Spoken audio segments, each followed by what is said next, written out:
regardez Média TV Afrique, merci de nous rester fidèles et bienvenue dans ce nouveau numéro de l'invité de la rédaction. Aujourd'hui, nous nous intéressons au combat contre les flux financiers illicites en Afrique de l'Ouest. Et pour en parler, nous recevons sur ce plateau Eliman Abi-Kane, le fondateur et président de Lex-Africa.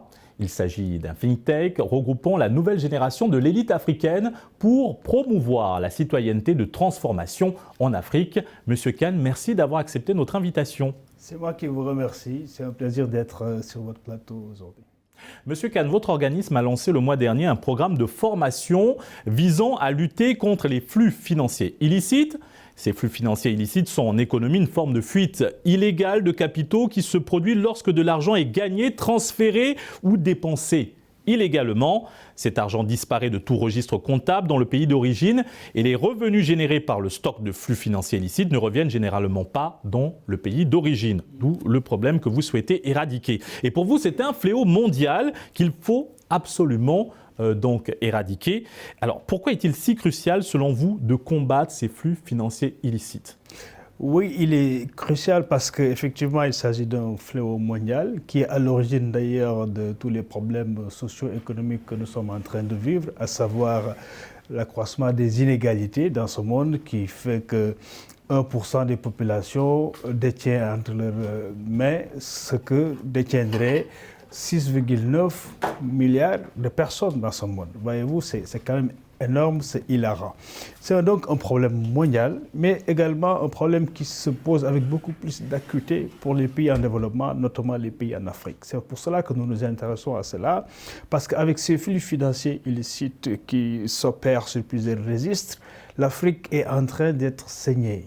Et nous perdons presque 88,6 milliards de dollars par an, ne serait-ce que sur les aspects commerciaux.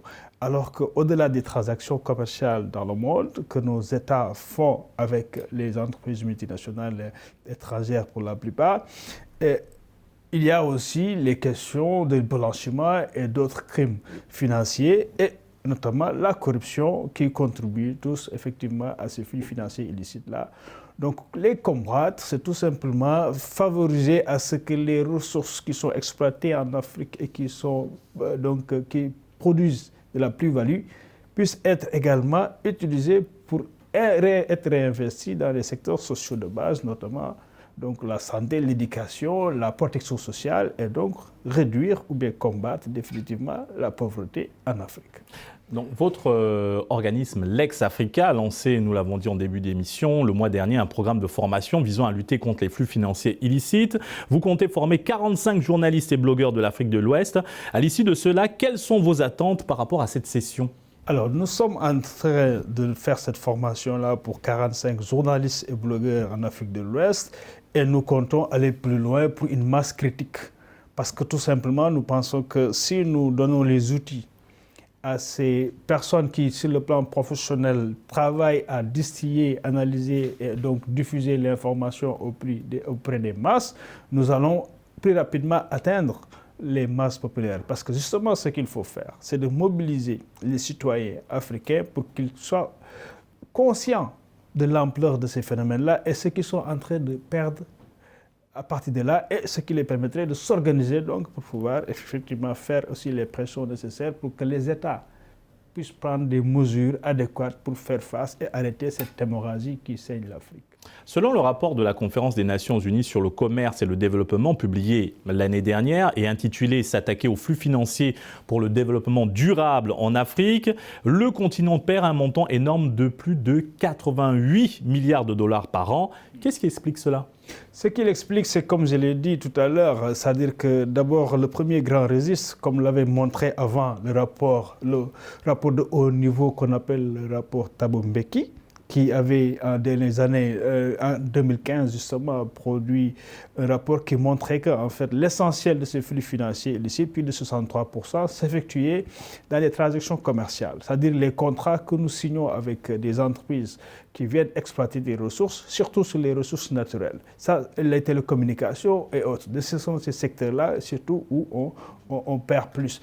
Mais également, ce rapport a montré que le blanchiment d'argent également, jusqu'à hauteur d'une 30%, et ensuite la corruption. Donc pour dire que c'est un phénomène qui interpelle les responsabilités de ceux-là qui font les affaires.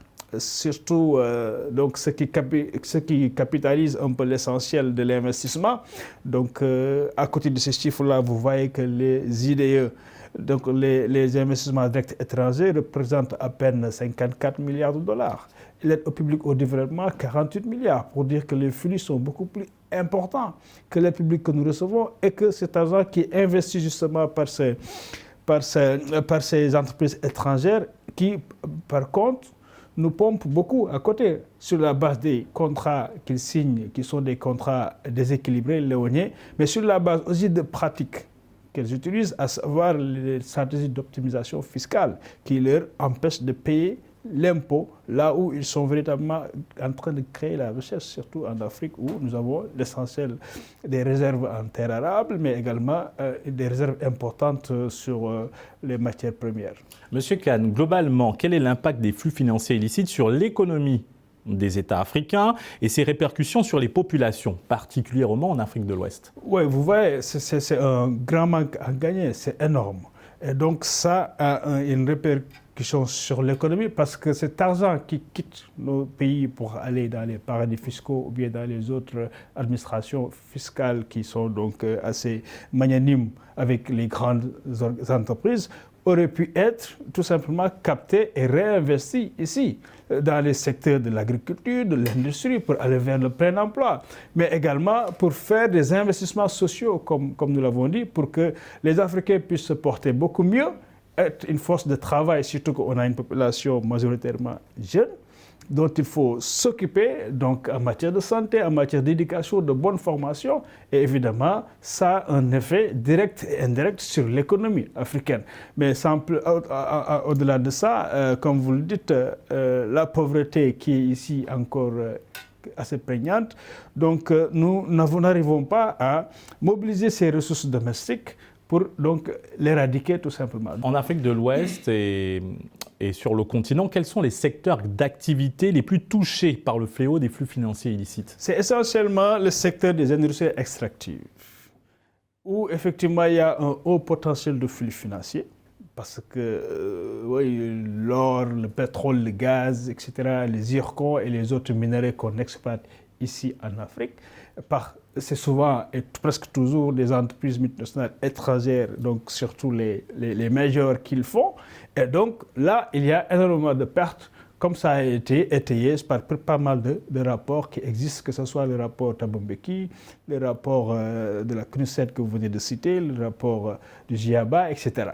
Donc c'est ce secteur-là, en plus de ce secteur, le secteur des télécommunications également, donc du numérique, où effectivement, là c'est un problème qui est pas seulement africain, c'est un problème mondial parce que vous voyez un peu des initiatives prises un peu partout, notamment en Europe, contre les GAFA, etc. Donc il y a énormément de pertes de recettes publiques qui devraient être réinvesties donc, sur les secteurs sociaux, donc qui vont tout simplement enrichir davantage ces multinationales-là. Et qu'est-ce que préconise votre organisme Lex Africa pour lutter efficacement contre ce fléau des flux financiers illicites sur le continent africain? Là, nous sommes au niveau où nous pensons qu'il faut travailler pour démocratiser le débat déjà. Parce que jusque-là, c'est un débat qui est resté dans l'enclos des experts et des administrations fiscales. Et nous avons constaté également que les administrations fiscales africaines sont assez faibles, n'ont pas les moyens, les outils pour faire face. Et souvent, elles sont invitées à des initiatives qui sont des initiatives internationales, comme l'initiative BEPS avec le G20, mais on se rend compte que les préoccupations n'étant pas les mêmes, ce sont celles des pays les plus riches qui sont mises en avant, plutôt que les pays africains qui souvent n'ont pas les moyens d'effectuer ou bien de réaliser certaines directives qui viennent de ces mesures-là. Donc, ce que nous préconisons, c'est qu'en Afrique, qu'on ait un débat interne entre Africains et qu'il y ait des initiatives, et nous voulons pousser justement jusqu'à ce qu'on mette en place une alliance citoyenne dans laquelle on retrouvera aussi bien des citoyens avertis, donc informés sur la question, mais également des décideurs qui sont aussi avertis des enjeux qu'il y a, mais aussi des administrations fiscales et de contrôle des régies financières qui pourront également pouvoir ainsi avoir les moyens. Dernière question avant de clore cette émission. Selon vous, pourquoi les populations africaines semblent méconnaître généralement ces questions